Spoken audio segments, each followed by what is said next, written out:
Hey guys, Bolt here, and welcome to my thoughts, review, and summary of Iron Lung, the film, the game, everything.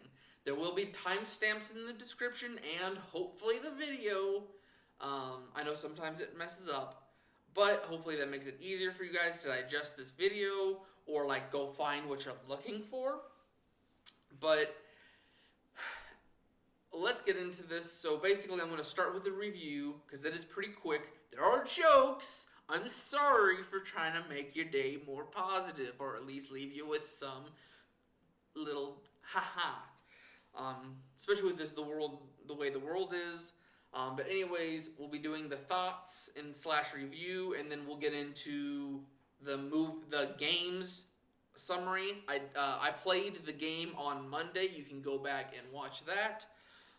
And then I also did, and then there's also some secrets I didn't find because you have to go looking for them because they're unmarked and stuff. And then there's also some things that the movie adds. Um, so let's just get into it. First of all, let's get to rip it off, the band-aid off. A lot of people are typecasting or like they are massively the ones that aren't fans of Markiplier, even fans of Markiplier are saying this, but like they're hunting for the Markiplier isms. So when he's acting, people are like, "That's just Mark. That's just Mark." The issue with this role, because it's not like he's not playing no Tony Stark or Captain America or anything like that, where there is a situated attitude or way about playing a role. This is a role we just never have heard anything from, and it's just someone who's inside a submarine in a very devastating, stressful situation. So as long as they say the right things, act as human as possible, it comes out fine. And while there is some Markham isms here, I will mention the rest, but it's just like you have to be forgiving that this is just because this is how your brain works. You're going to be hunting for the things that you're normal to when it comes to Markiplier. This is the same thing with like Robin Williams in a role. If he was still alive and got into this role, you'd be so worried about finding the comedy in Robin Williams, which really this situation should have any comedy that as much as it is. Um, but you're still going to be looking for that. You're not going to be looking for this new character that he's trying to fit in. That's typecasting. But let's just get into it with, of course, acting to continue on this point. I'd give it a 3.5. In general, this movie, I'd call it 3 stars out of 5 or a 7.5 out of 10. I would give it 8 because I'm a Markiplier fan, but 7.5 in the general sense. Being me more being critical on that end. But 3.5 is pretty good for a passion film. Um, well, it is amazing and it's broken like a lot of things and the internet as it is.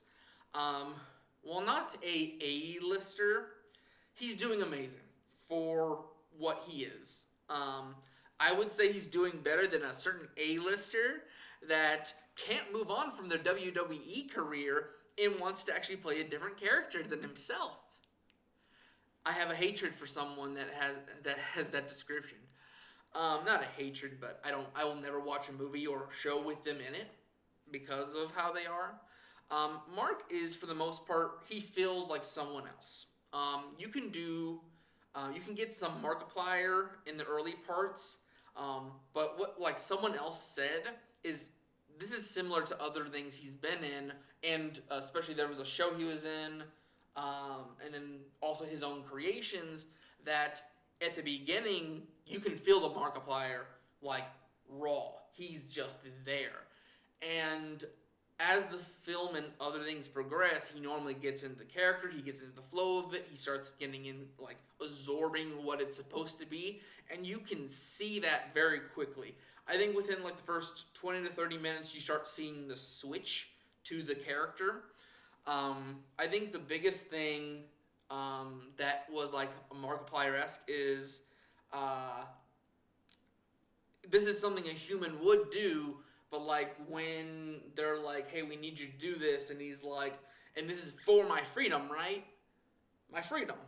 That is kind of a Markiplier esque to me, um, but that really doesn't set out the rest of the film for me. Um, and then I would also say like some things in the early parts aren't as great. Like one of the things that I like pointed out as soon as I got out of the out of the theater with my friend is like in the very first few times of him reacting to something is like, you gotta be kidding me, you gotta be kidding me. Normally in other things that I love, it's like their emotion gets worse and worse, or like it's a stronger emotion behind them. Kind of like the stress is setting in with every single time they say it. Mark kind of repeats it in a similar way, and it's kind of like, okay, why did we have to repeat the same? It's like if you just overlapped a 1 second clip, and that could have done better, but like there's only a few times that's ever happened. The rest is pretty good. But yeah, this isn't a whole Markiplier fiesta for 2 hours. Hello, everybody. My name is Simon, and welcome to the AT5. Anyways, going on to the length, this is a big thing a lot of people complained about. I would give it a 3. So while there are some scenes that do drag longer than they're supposed to, I think a lot of the scenes are needed, and I think, like someone else said, Mark would tell you why certain things are needed, and you can kind of see as you watch the film, and if you pick up on how the characters act, how they talk, and how they walk, and just what they are doing in general, you have like a understanding, like you're taking little notes as the character interacts with the environment, and you understand why it's taking so long and it's silent. Um, this is a very slow burner film, and it lets the atmosphere just settle in, and that was so amazing in the film. For once, I got myself a large soda. Like after like 10-15 minutes, and like all the stuff got out of the way and like everything was set up, just I just got lost in the movie. I think I took a sip or two. I still had almost a full large soda by the end of the movie. Um, so that kind of tells you just how invested I got into it, because it's like if I moved my head, I would have missed something that got me understanding the film more. If most of the movies feel like this to you, and realistically you can't just watch this and you're just uninterested or you fall asleep or something, I'm gonna say you have to uninstall TikTok. Speaking of which, hold on. Jingle, jingle, jingle. Pay attention. I know you have short expansion. Come on. Jingle, jingle. Moving on to, of course, the atmosphere. Straight up 4. Gotta give the man that kind of praise. Mark did an amazing job with what little the material had. My POV for this, to enjoy this film, is that being the POV of the camera. You're putting yourself in the SM-13. I think what Markiplier does best, and this is stuff he's done in the past with his A Date with a Markiplier, A Heist with Markiplier, and In Space with Markiplier, is you're meant to put yourself in it. And that is just what got me so interested, because I felt like I was on that sub for most of the film. I felt like being next to someone going crazy the entire time, and it put you in it so much different. At least it's better than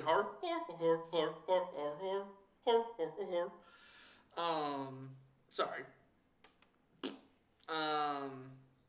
But one thing I have to sadly put down is the adding to the story. So versus the game, the one-to-one stuff from the game, amazing. But then you get to the stuff that I think he contacted the creator of the game and had him like help him like make it breathe more. Adding to the story / the finale. So in the game is just you're put in, Here's some like quick text. There's some secrets versus a terminal. Similar to how Lethal Company works, where if you have a certain thing to unlock, you get a little story about certain things. And then there's also like I think 2 or 3 unmarked locations, and then there's one location that like it doesn't tell you what it is, but it's the most interesting thing, and that's normally the last one you get because it's the hardest to get to. Um, but versus that stuff, like there isn't much story or like interaction of characters, and that's what Mark had to do to make this film feel like it was worthy of those 2 and something hours. Um, and sadly, that extra material feels very rushed. I'd give it a 2, maybe a 2.5. You can't really say a lot of this stuff is out of 5, by the way. I'd say a 2 because it's like it did better than what it would have been, because it would have been a short film if you just took the material and like what would Mark do for most of that film. So it's like having that little stuff gave it more space to like have time with the character.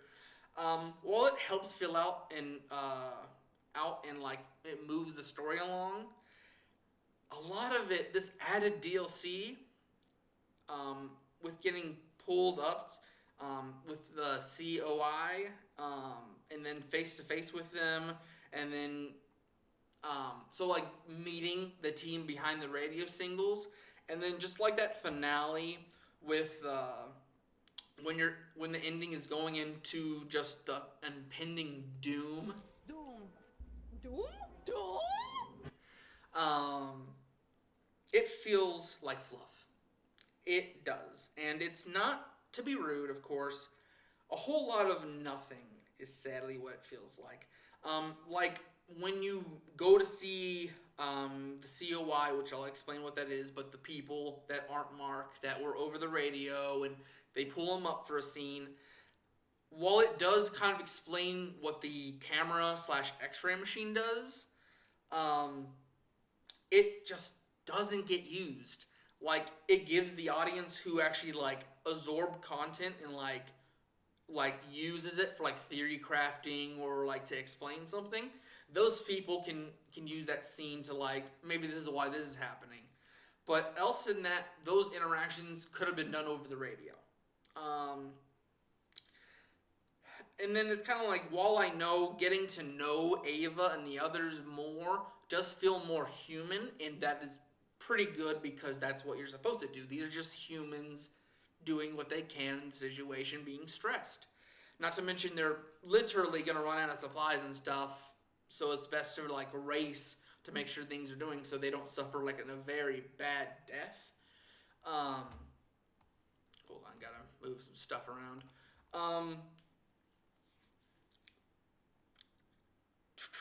The finale, most of that stuff with the humans feels disconnected. The finale, however, it's visually cool to look at.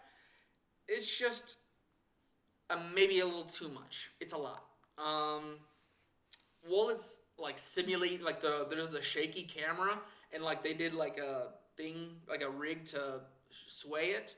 While it feels like you're on the submarine, Simon does a lot of important stuff while it's shaking, and like when it's like fast camera, several audience members will not take notice of what Simon is doing. Just because it's like the movement is not very easy to get your eyes on a certain item. I was able to figure out what was happening, but I do recognize that is something that a lot of people will have issue with. And then also a thing that I will say that I even kind of didn't like was the voices. There are several things over the radio that are, one, hard to hear in the first place, even with the surround sound that you get in the theater. The thing that really they should have not done is overlapping voices. So there's a voice that gets added, and then there's the voice of the COI. There's several bits of information. There is kind of like a more thing to do with the Doom that if it was like I caught it, but if it didn't have that thing, it would make it easier to feel like you're getting in that like, holy crap. Like, yeah, overlapping them makes you feel like, oh, everything's going to crap. Holy crap. But it's also like you want to hear what they're saying because it's like one end is something that's telling you something you're not supposed to be hearing. While the other one's like, hey, this is why things are happening. This is what needs to be happening. You can't fully understand. Like, luckily I had another person to kind of catch what things I couldn't catch. But even between the two of us, we couldn't figure out some of it. And that kind of made the film at the very end not the greatest. So, overall, I really liked it. It was like one of the best atmospheric movies in a minute. It reminded me of A Quiet Place. You know, that is an entire thing of like, you're worried about the interactions and what the people are doing. Because it's like, if you take notice in The Quiet Place, you can see them like putting their feet in certain spots because the floor creaks in a lot of homes.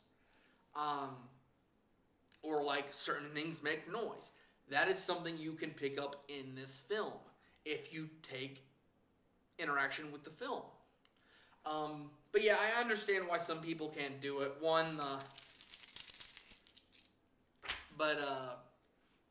Aside from that, it's just like the length is okay, except for like maybe you could shave 15 or so minutes off of it.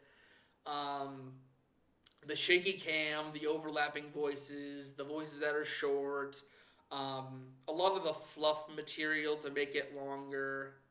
And then like you can't hate on Mark for trying at least. You know, everyone starts somewhere, and you know, there are people that like he who shall not be named, his early career, I cared for him then, I don't care for him now. And the thing is, I'd rather have someone like Mark be able to interact with it better, and like, because people liked what he was doing, he can have more passion to do better in the next one. Because if you're just saying, well, you're not doing great because you're forcing it, which is what I personally would take from something like this criticism. It's like, I'm doing my best and I'm doing what the character gives, which is just being a human being. You know, anyone could have been in this role. Why did you have to say, well, it's Markiplier? What is Markiplier? What does that have to do anything? Like, yes, the high energy, the jokes and all that, but you don't feel that really. But let's get into the summary of things. I have some pictures to kind of help out with understanding some stuff. But for the most part, I think there's like 13 pictures. So let's go ahead and get with this. Of course, spoilers. If you haven't played the game or watched the film, you're going to need to do one or the other.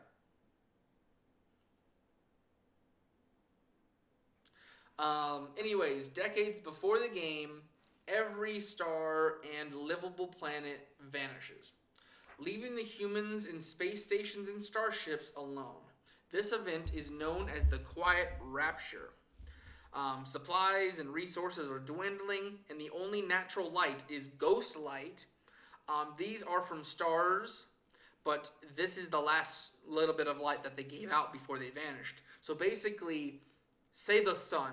If the sun ever went out, it would take us a while, like, it's not a very long while, but a good amount of time before the existence of the sun would be known to not, or like the sunlight would be stopping, because it takes a while for even light, which is traveling at the speed of light through space, reaches. And that's how starlight would work in this universe.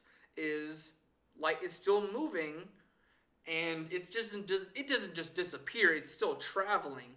So any existing light is still from stars, just those stars aren't there anymore to constantly give light, but once the light passes, whatever remains is in complete darkness. The remaining humans are divided into COI, or the Consolidation of Iron. It has 4 stations and 2 spacecrafts.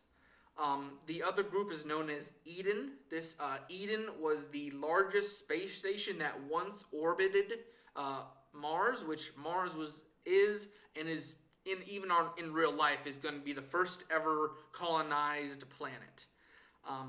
In 2100, tell me if we actually did, because it's like that is something that feels more realistic. And I think this has always been a talking point of Mars being the first planet. But of course, Mars is gone, but the space station still existed. But Eden is in such a huge thing because Eden, it has one of the biggest populations, and also it has what remains of the trees. So the only natural oxygen is on Eden. So after these two are like butting heads, there are 4 moons that are holding oceans of blood. These are the only remaining things that aren't just like moons that are just rocks. These are things that have possible organic or resources that are needed. I think the COI has 2 planets underneath their belt. Well, 2 moons underneath their planet over them. There's 2 unknown, but the one that is mentioned is Z8. Z8 was the last thing that they were exploring, but then they recently discovered AT5, which actually, ba-boom, this is AT5. This is where the game takes place. When sometime before this, though, before the game, Eden attacks and destroys the largest station of COI, Filament, I think is how it's pronounced. And of course, that group, in the game it is known as Convict, but in the film it is known as Simon Mark. He is the person that you're playing as. Let's see, we're put inside the Iron Lung. Let me go ahead. So that's, of course, where we are. This is the Iron Lung, also known as SM-13. This is a submarine that is put together to explore AT5. There are 10 points of interest, though, that you're supposed to take pictures of. So basically, COI captures the convict, and to get him out of... they make him a deal saying, hey, if you explore this with this submarine, we will give you freedom. And the points of interest that are found are some buildings. It's kind of hard to see, but like these are windows. This is like a siding of a building. So it looks like there was structures here. Not to mention this probably has materials they can use. Next is bones. So there were animals in this ocean of blood. And then this is the thing that I can't find any information on. And I even mentioned this in my video, just worms.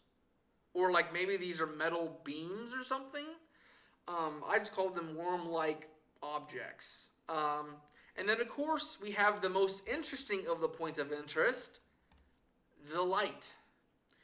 I will mention this more when we get into the movie stuff, but this is just a piece that we find.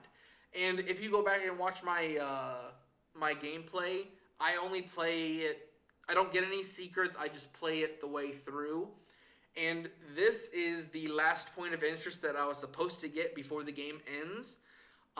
But this is the hardest point of interest to get to, because there is, I think, 7 points of interest that are in pretty decent, wide areas that you can just like zoom around. There are 3 or 4 places that are in caves that are pretty narrow, and this is in the top left, the most narrowest of them. And apparently this is the most interesting and also technically the secret, because apparently a lot of people avoid this one. I mean, unless there's some people that are like, let's get the hardest one out of the way first. What I did was I started from the closest. I basically made a clearing motion before I finished up on that one. But we'll be getting that into when the movie expands on it. While hunting for the points of interest, though, you'll be getting followed by this thing. You'll be getting blocked. And you will be getting attacked. And this is known as the monster in the game. And in the film, I should have got a picture of it, but it looks like a giant piranha, a leviathan, an eel, or just a large fish. I think a piranha because of the sharp teeth. A lot of people call this the crab or frogger. Apparently there is a Roblox game or something that uses this. And that's why it's called that. But it just looks like a giant eel face to me. These are a little weird. But it's a Leviathan-like creature who may have feasted on what the skeletons were. And all this is for a shot at the freedom, promised for exploring, and to bring back photos, until a secret is found.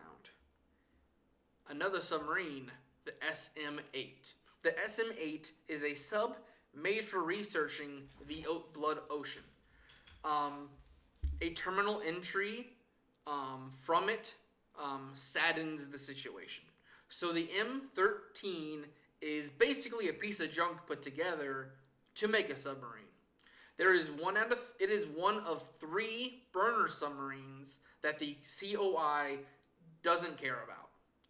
If it gets destroyed, it's whatever.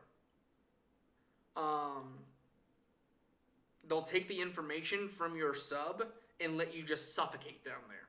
They won't be giving you freedom. They'll be giving you death. A very slow, suffocating death. This also gives us a realization. 1, that we weren't the first down here. 2, that the COI knew about the monster. That the fact that this thing gets attacked and doesn't come back, there is something down there that could take that out. The fact that this was made to explore this, but it still got destroyed, they know that there's something down here. But there is a piece of hope in that terminal entry that basically says that without the SM-8 being operational, this is one of the only few chances they have to receive information about the monster and what remains down there. So if you come back with information that actually matters, and the fact that it shows existence of the monster, they might actually pull you up for once and actually let you live, which is a little bit of hope.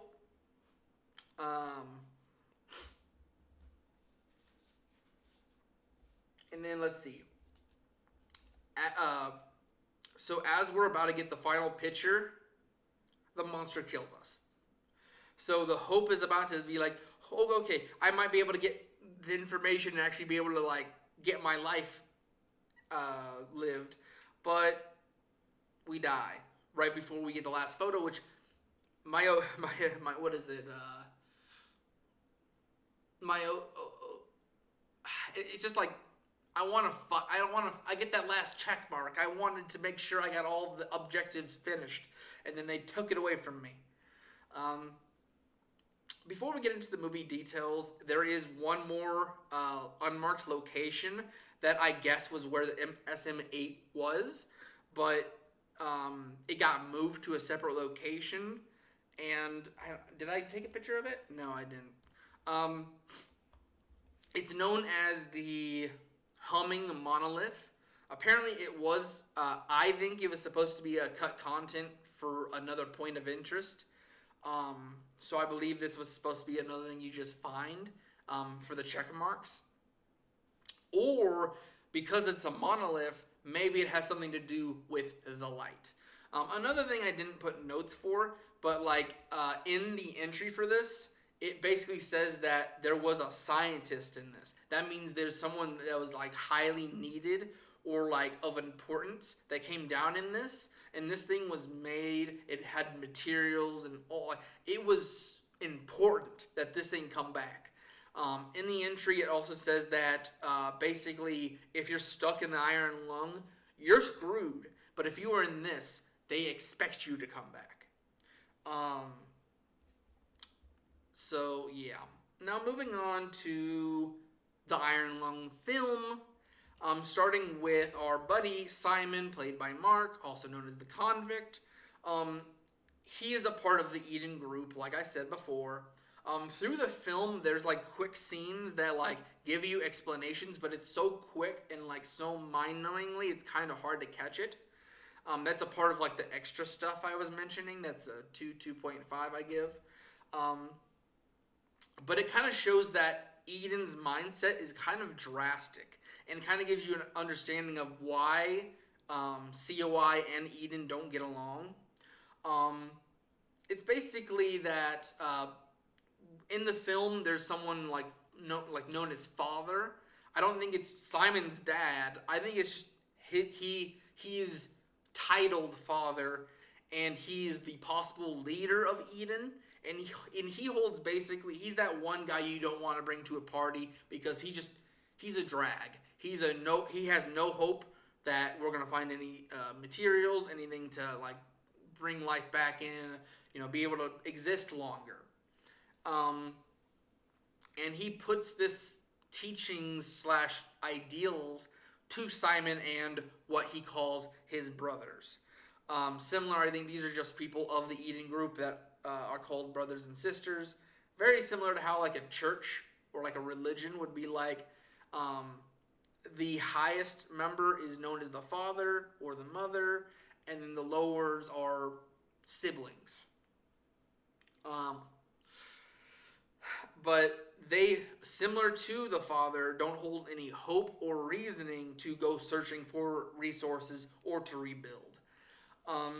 So in like COI, the entire film was like, we want to find more resources. We want more chances for hope. We want to be able to live. We want human race to not go extinct. I'm sad that we don't get to figure out that a dog lives or anything. I'm sad that all animals just go extinct. It would have been nice to find out that there's a cat or a dog living. But anyways, moving on, a thing that I didn't mention during the, here's how I feel about the movie. They do say that the camera you use is an X-ray machine. And it is a super duty X-ray machine. It apparently gives Ava and the welder or the mechanic for the sub, I guess it gives them cancer by just taking a picture of them because it's full on exposure. And they say that it's needed because the blood is too hard for a regular camera to take a picture. So they use an X-ray, and through the picture you see of the crew, you see that you can see their skeletons. And my mindset was maybe that the skeletons you see in the game and what Mark sees is actually... Oh, wait, I did take a... Yeah, this thing. Yeah, that thing. You can see skeletons on here, so when you see the bones, maybe it's the remains or another creature. I think it's just because it's close. I think the monster's usually in the distance, and it doesn't explain how the eye comes up and you don't recognize it, but it explains why it gets angered by getting hit with radiation. But another thing that I did want to mention that my friend Nick actually said that was a good theory, and then I actually kind of took notice of it too, is in that scene when the crew gets x-rayed, Mark, afterward, Mark is apologizing because he didn't want, Simon is apologizing because he doesn't want that on his consciousness. He feels bad for those people. He didn't mean to do it.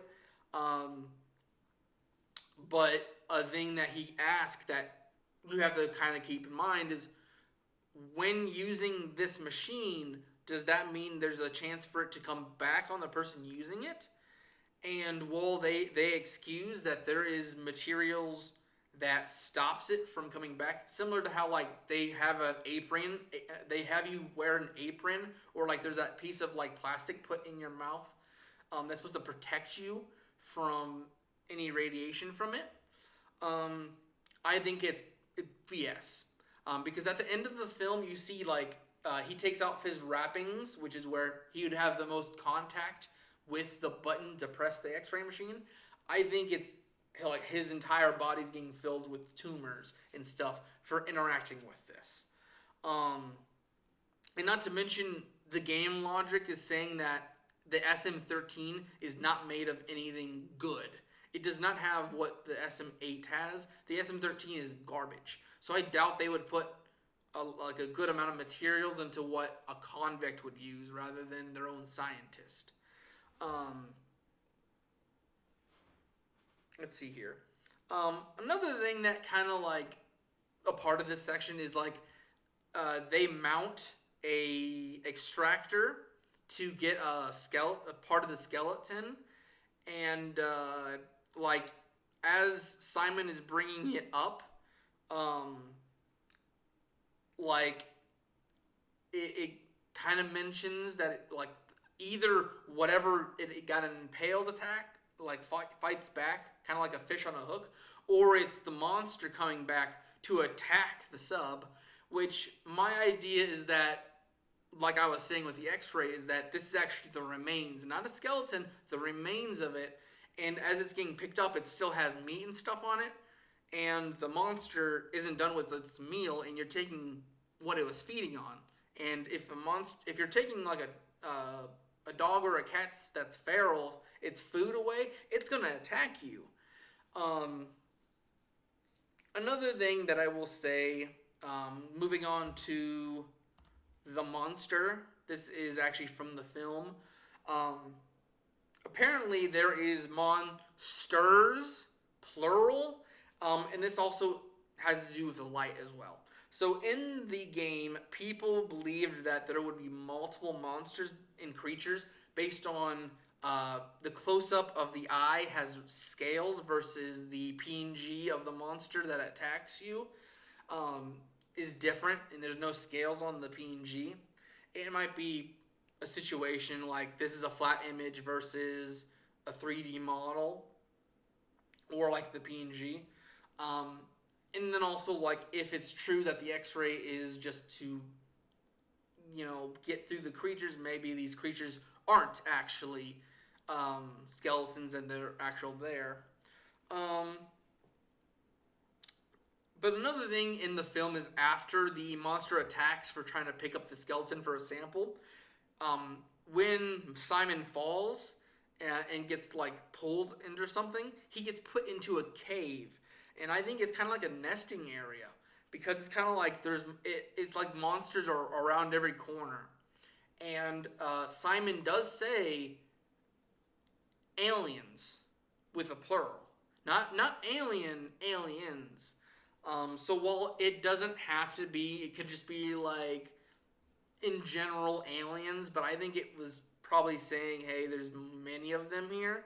I mean, this is of course your main threat in this one, but it felt like there was more sneaking around him. Now going into the light again, let me go ahead. Okay, so there's no extra. Okay. So back to the light.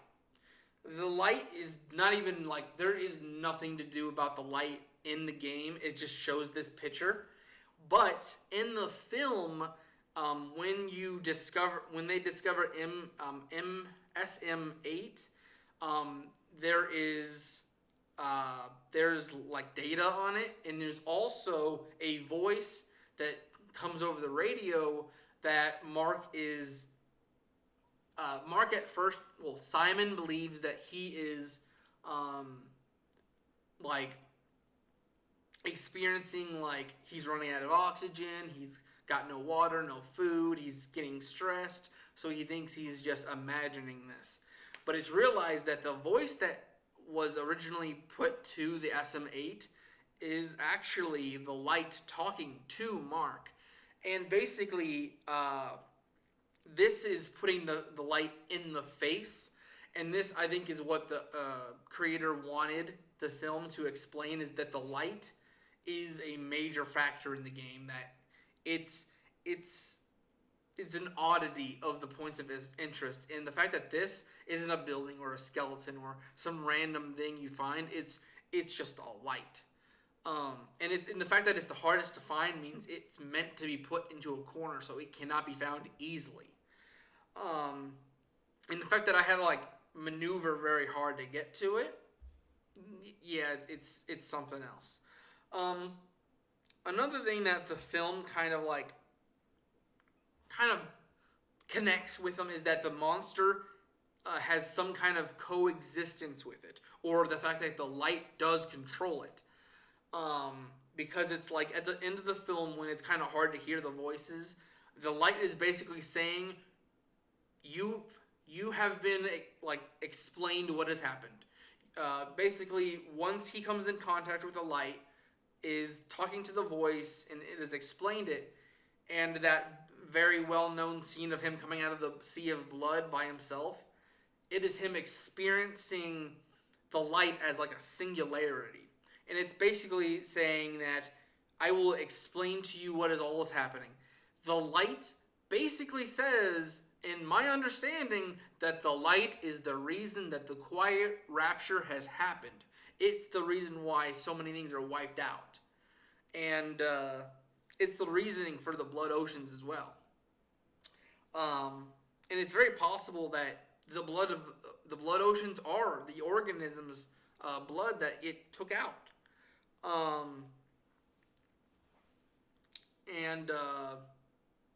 Because these are just moons filled with blood. And another thing that the light, like, it slowly kind of like mentions it, but like, hey, give up, just kind of let it happen, let things end. Basically saying, having Simon end things. So we're talking about Markiplier in the first part. That's why I'm confused between the two. Basically, it's saying give up.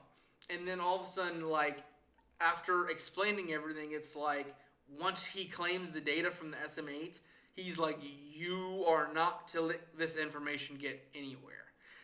Basically, it wants no one to know about its existence. It wants no reason for hope, no reason for anything.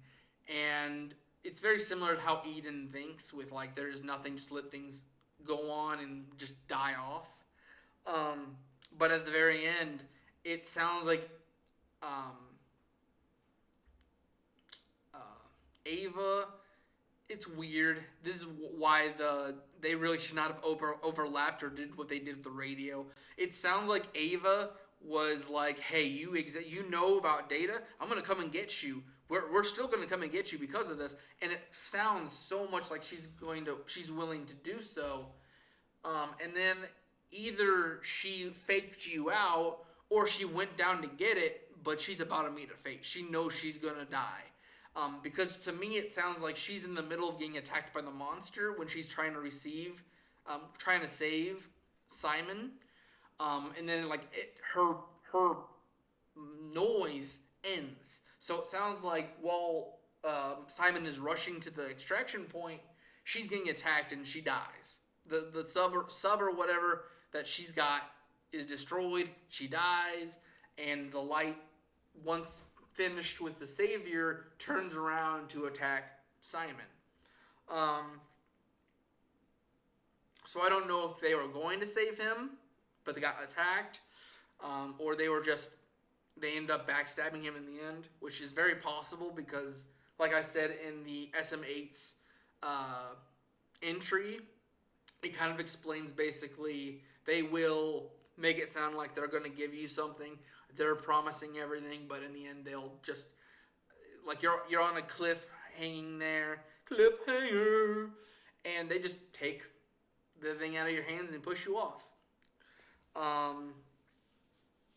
And that right there is basically the end of it.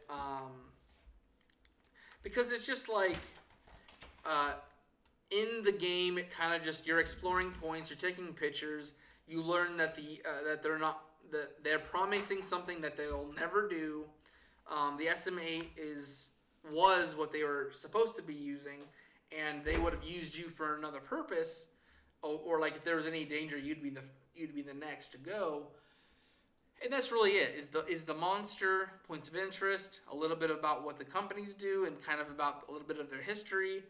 But all this like hope of the future and all that, that's more of the film. And then the film actually ends with the Data getting away.